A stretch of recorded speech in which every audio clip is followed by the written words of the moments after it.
Hello everyone, welcome back to another NFL video. In this video, I'll be giving my NFL Week 10 recap, so let's get into it. This week, I had a pretty bad week of predictions. I went 6-8.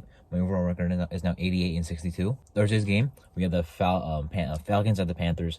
Really ugly, forgettable game that the Panthers won. The most memorable thing was the wild stuff Mariota did. But both teams, I mean, I'm not gonna say the Panthers look awful, but the Falcons did. The Panthers looked, I guess, alright on defense. Offensively, not much. The Laviska Shenault did have a nice touchdown on a run after catch play. That's really good to see. Looks like PJ Walker will be the starter for the rest of the year at quarterback. I mean, unless they bring in Baker, but I don't know. Like I think PJ Walker has been playing better. The team has definitely been doing better with PJ Walker instead of Baker Mayfield. Darnold, they definitely wouldn't bring in, even though he is healthy now. Seahawks versus the Buccaneers. I was very surprised to see the Buccaneers win this game. The Seattle offense only scored 16 points. They've been pretty explosive all year. Tampa Bay's defense is pretty nice, but I still expected more. Tampa Bay squeezing out another win here. They're now 5-5. Looks like they are having a resurgence this year. The other teams in the division are pretty bad. So, if the Bucs can just be a solid team, that will definitely be their division to take. But, when playoff time does come, they still have to actually, play well against good teams. As for the Seahawks, a little underwhelming in this game how they played, but still a good team. Still definitely competing at a high level. The Lions and the Bears, really good. Really happy to see the Lions close close game out. Really good offensive game by both teams. Starting out kind of slow, I believe. The Lions passing offense look really good though. The Bears, Justin Fields throwing is alright, but rushing the ball, he's on a pretty much historic stretch. I don't know how long he'll last. However, he will definitely be a good rusher in the league. But maybe it'll be more of situational instead of being kind of mostly how he gets his production. He had more passing yards. I believe he had more rushing yards this week than passing yards. Not sure if that's true, but it might be. So good win by the Lions. 2-game win streak. Won a close game again.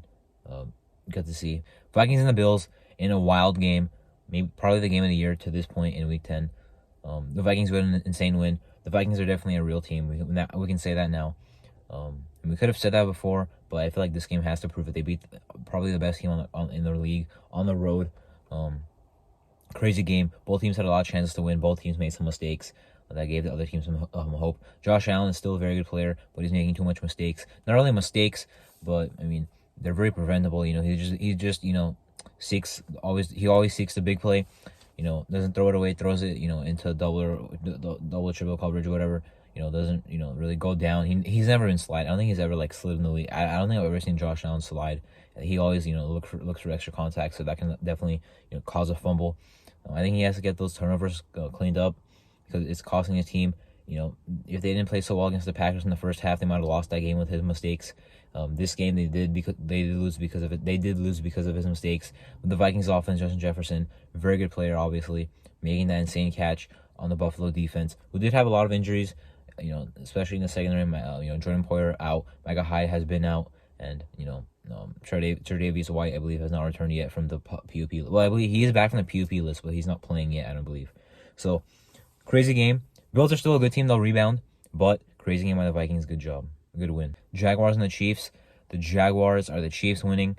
The Jaguars, I think, showed some fight, but I mean, it wasn't really that close. Like it was the Chiefs won pretty convincingly, but I do like some of the effort the Jaguars did show. Forcing a fumble at the end of the first half was really clutch, but then missing that field goal, it was really unfortunate. Definitely some mistakes that happen when you're, the Jaguars playing, against one of the best coach teams in the league, one of the best teams in the league. But I can respect the effort. Browns and the Dolphins, yeah, the Browns defense, especially pass defense, got pretty much messed up as expected. 39 points dropped by the Dolphins offense, who are just, I don't know what defense can stop this, honestly. Tua, Jalen Waddle, Tyreek Hill, Jeff Wilson Jr. looking like he has a home in Miami over there. Mike Gesicki, Raheem Mostert, if he's doing much. It's been incredible. Their defense, a lot better of a game as well. So the Browns definitely got beat up here. Dolphins look very impressive. Texans and the Giants. The Giants should have won this game by a little bit more, I feel. The Texans are just really bad. But, the Giants did win. Whatever. The Texans, their season obviously is over. They have the number one overall. Not yet officially, but they do have the number one overall pick currently holding that pick. They're, of course, trying to probably get out of this year. Brandon Cooks even stripped of his captaincy. or whatever they call it, stripped of his captain badge, captaincy. I believe it's called captaincy. Whatever.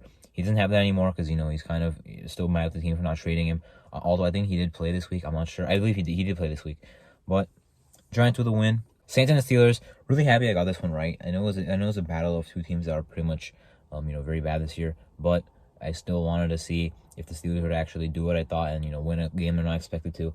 Even though the Saints are not very good, they were still expected to beat the Steelers. The Steelers won at home. Really bad offensive game by both teams. The Steelers defense has not been as good this year as we know, but the Saints offense has been pretty impressive for having Michael Thomas out for almost the whole. He was out. He only played a couple games. Now he is out for the year. Jarvis Landry missed some games. I'm not sure if he's back. And Taysom Hill Jameis Winston obviously hurt. Dalton's now their guy. They're still using Taysom Hill, but in this game they had a pretty bad offensive game, and it was a pretty low scoring game, boring game that the Steelers won. The Broncos and the Titans. The Broncos offense, after showing some life against the Jaguars defense a couple of weeks ago before their bye week, now has fallen flat back on their face where they were previously. Titans defense is very good. They had a really nice game, but the Broncos defense is also a very good team defensively. So, very good defenses against pretty lackluster offenses. The Tennessee offense is a little bit better. They did play a little bit better to win this game. The Broncos offense, letting down that defense so hard. Colts and the Raiders, just a laughable loss by the Raiders here. How do you not beat Jeff Saturday and the Colts? Now, Jeff Saturday did make a pretty logical decision to start Matt Ryan over Sam Ehlinger. I know Matt Ryan did have an injury, but he's definitely better than Sam Ehlinger. Definitely has the veteran, status that Ehlinger, a second-year player does not. So, that was, just a no-brainer to start Matt Ryan. And he definitely goes out there and has a good veteran quarterback game.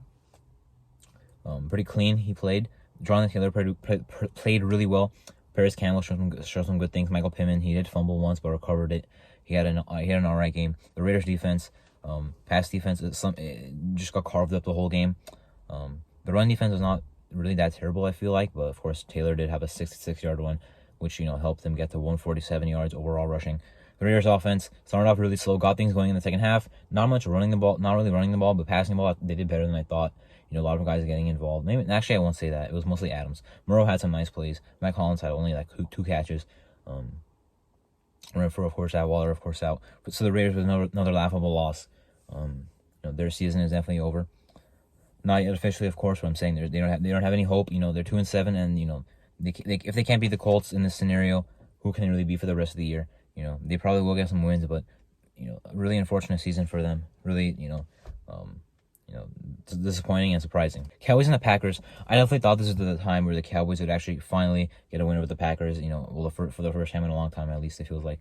Well, it would have been the first time in a long time. But the Packers won. Cowboys choked the lead. Mike McCarthy, with his terrible game managing, choked the game. They were up, I believe, 31-14 maybe was the score. And then Packers scored, tied the game up, and going into overtime and got the ball, won the game. Crazy comeback there for the Packers. Maybe now they're at 4-6. Definitely can still come back this year. Is it a sign of it? Yes, I do think it was, because their offense played a lot better. Christian Watson having a nice game. The Cowboys, they'll be fine. Similar to the Bills, they'll be fine. Cardinals and the Rams. The Cardinals winning. The Rams loss kind of did surprise me on this one, but how they played in a loss did not surprise me. I thought they'd look very unimpressive in a win, but really they looked really unimpressive in a loss. So the Cardinals did get themselves a nice win to finish off the season with the Rams with a split. The Rams winning in Arizona in Week 3. Chargers and the Niners. I did see the final score, of course. The 49ers won, but I did not know at first that the Chargers had the lead for pretty much the whole game until they lost it. Until they had some chances to take the lead there. At the end of the game, that did not happen. They got the ball back. 49ers picked them off to win the game. 49ers did not look that impressive in this one. I mean, they beat a very, very injured team in not that much of an impressive fashion. So I'm not going to be sold on the 49ers or anything. But the Chargers, I'm also going to say, played closer. They didn't play well, but of course it was still a close game. They do have a lot of injuries. Personally, I do think they're overrated, as I mentioned in about every video I've made that talked about the Chargers, which is basically every week recap. However, I can respect the fight there. that they put up in this game.